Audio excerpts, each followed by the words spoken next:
ज्येष्ठ अमावस्या हिंदू पंचांग के अनुसार ज्येष्ठ माह की अमावस्या नई चंद्र रात को कहते हैं।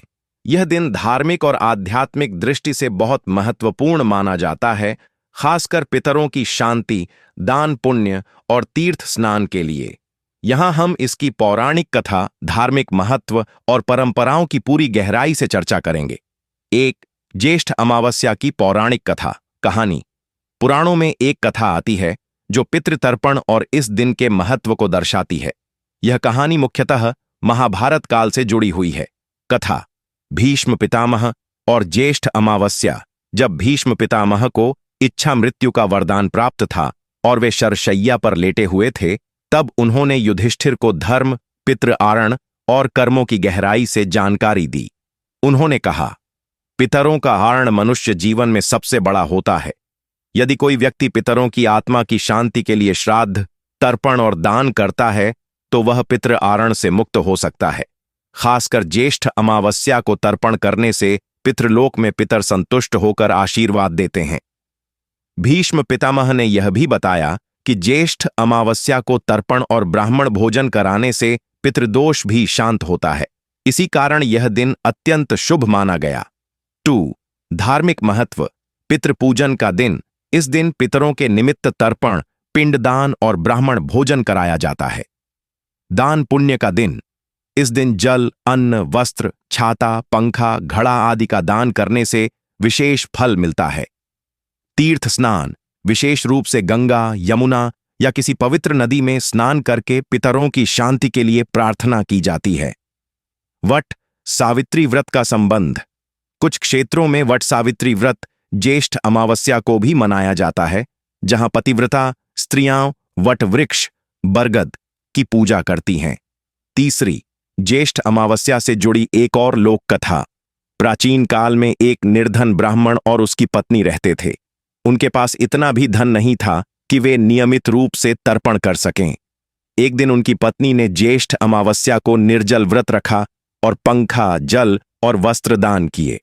उस रात स्वप्न में उनके पितर आए और आशीर्वाद देकर बोले, बेटी, तुमने इस अमावस्या पर जो श्रद्धा से व्रत और दान किया है, उससे हमें तृप्ति मिली। तुम्हारा कुल पवित्र हो गया। अगले ही दिन उन्हें अचानक कहीं से धन प्राप्त हुआ और उनका जीवन सुखमय हो गया। 4. क्या करना चाहिए इस दिन? प्रातःकाल स्नान करके सूर्य को जल अर्पित करें। पितरों के नाम पर तर्पण, पिंडदान करें। ब्राह्मणों को भोजन कराएं और यथाशक्ति दान करें। वट वृक्ष की पूजा करें, विशेष रूप से महिलाएं। एक समय भोजन कर व्रत रखें और संयम से दिन बिताएं। 5. ज्येष्ठ अमावस्या और शनि जयंती। कभी कभी ज्येष्ठ अमावस्या के दिन शनि जयंती भी पड़ती है, जब अमावस्या शनिवार को आती है। यह दिन शनि देव के जन्मोत्सव के रूप में मनाया जाता है और शनि दोष की शांति के लिए विशेष पूजा की जाती है। बिल्कुल। अब मैं आपको ज्येष्ठ अमावस्या से जुड़ी एक अन्य प्राचीन पौराणिक कथा पूरी गहराई से बताता हूं, जो मुख्यतः श्राद्ध, पितृअरण और तर्पण की महिमा को उजागर करती है। यह कथा कुछ ग्रंथों और लोक परंपराओं में प्रचलित है और आध्यात्मिक दृष्टि से अत्यंत मार्मिक है। कथा। राजा युधिष्ठिर और पितरों की पुकार। पृष्ठभूमि। महाभारत युद्ध के बाद युधिष्ठिर राज्य सिंहासन पर आसीन हुए, लेकिन उन्हें आत्मिक शांति नहीं मिल रही थी।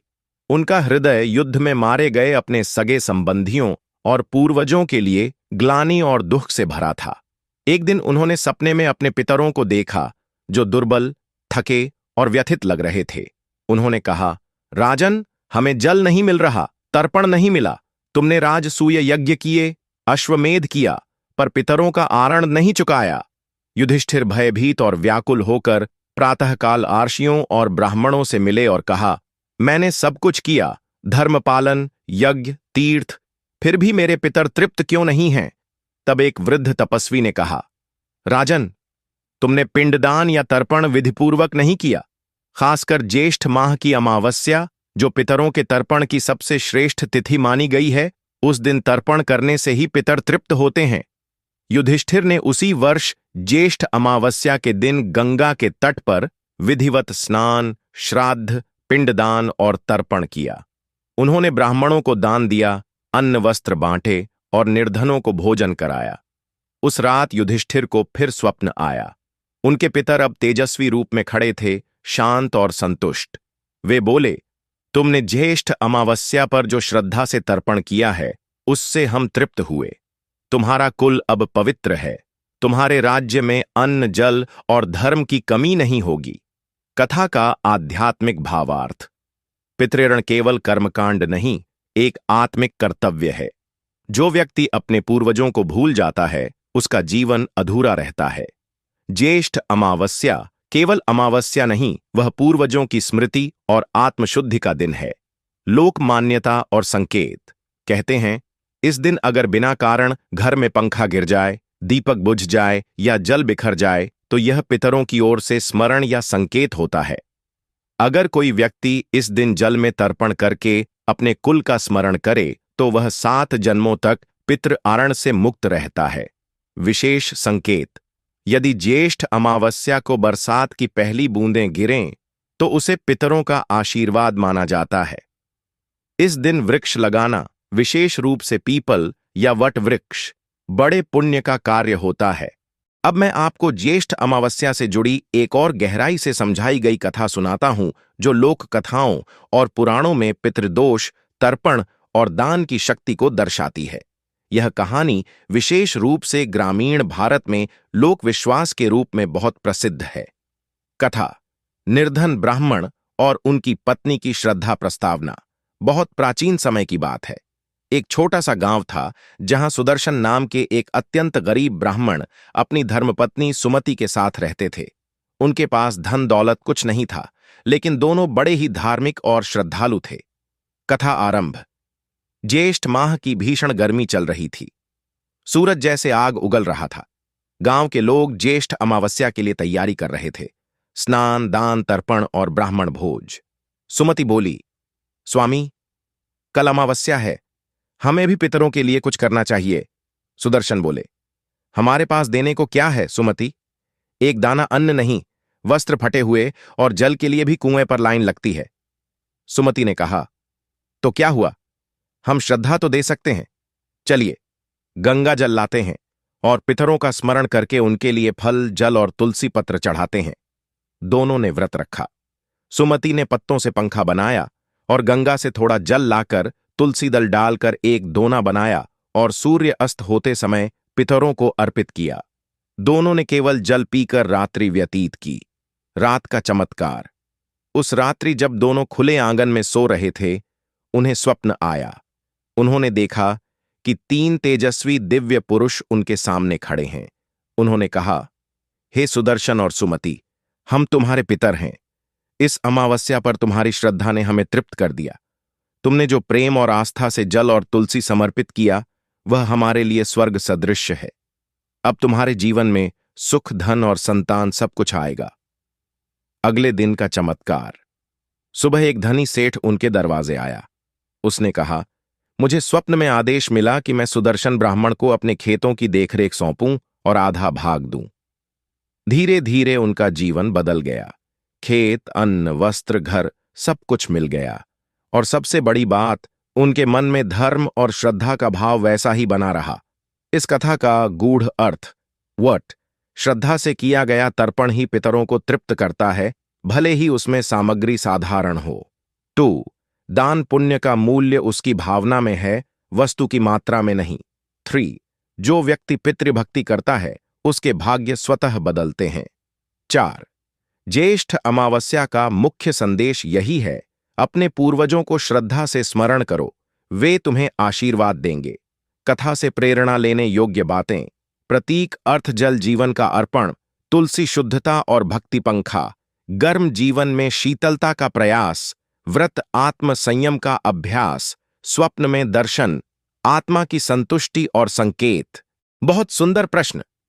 ज्येष्ठ माह हिंदू धर्म में तप, संयम, त्याग और गर्मी की परीक्षा का माह माना गया है। इस समय आर्षि मुनियों द्वारा किए गए उग्र तप और आत्मशुद्धि के अनेक प्रेरणादायक प्रसंग पुराणों और महाकाव्यों में वर्णित हैं।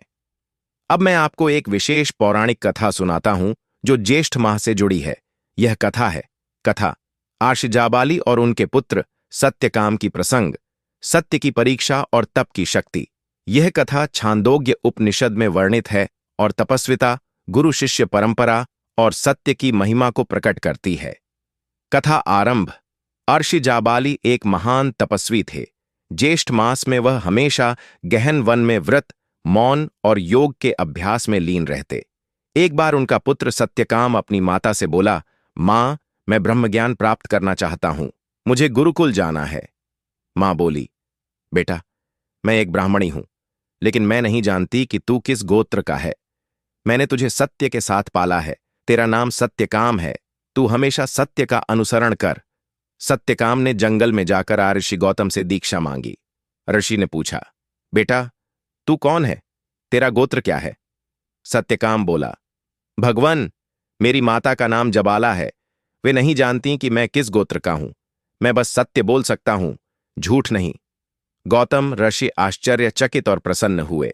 उन्होंने कहा, केवल ब्राह्मण का पुत्र ही ऐसा सत्य बोल सकता है, तू योग्य है ब्रह्म विद्या का। ज्येष्ठ माह की तपस्या। गौतम ऋषि ने सत्यकाम को तपस्वी बनने की गहन परीक्षा में डाला। गर्मी के इस उग्र माह ज्येष्ठ में उसे जंगल में 400 गायों को चराने भेजा, यह शर्त रखकर कि जब गायें 1000 हो जाएंगी तभी वह लौटे। सत्यकाम तपस्वी जीवन जीता रहा। धूप में नंगे पैर चलता, जल का त्याग कर तप करता, वृक्षों की छाया में ध्यान लगाता, केवल जंगली फल और पत्तों पर जीवन यापन करता। 3 वर्षों तक उसने इस ज्येष्ठ मास की अग्नि जैसी गर्मी को सहन कर तप किया। आध्यात्मिक अनुभूति। एक दिन एक गंधर्व देवदूत उसके पास आया और बोला, सत्यकाम, तूने जो तप और सत्य से जीवन जिया है, ब्रह्म स्वयं तेरे हृदय में प्रकट हो गया है। अब तुझे गुरु की भी पूर्ण कृपा मिलेगी। गुरु से ब्रह्म विद्या की प्राप्ति। गायों की संख्या जब 1000 हो गई तब वह गौतम ऋषि के पास लौटा। उसके मुख पर तेज, मन में शांति और वाणी में माधुर्य था। गौतम बोले, बेटा, अब तू किसी शिक्षा का पात्र नहीं रहा, तू स्वयं ब्रह्म स्वरूप बन गया है। कथा का गूढ़ अर्थ, तत्व अर्थ। ज्येष्ठ माह, जीवन की अग्नि परीक्षा, सत्य तप की जड़ तपस्या, आत्मा को शुद्ध करने की अग्नि गुरु कृपा तप और सत्य के बाद ही मिलती है। जंगल में सेवा, जीवन की कठोरता से आत्मा की परीक्षा। संदेश, सत्य भले ही कठिन हो, लेकिन वह आत्मा को ब्रह्म से जोड़ता है। तपस्या विशेषकर ज्येष्ठ माह में सर्वाधिक प्रभावी होती है। गुरु शिष्य परंपरा में पात्रता तप और सत्य से ही मिलती है, वंश या जाति से नहीं।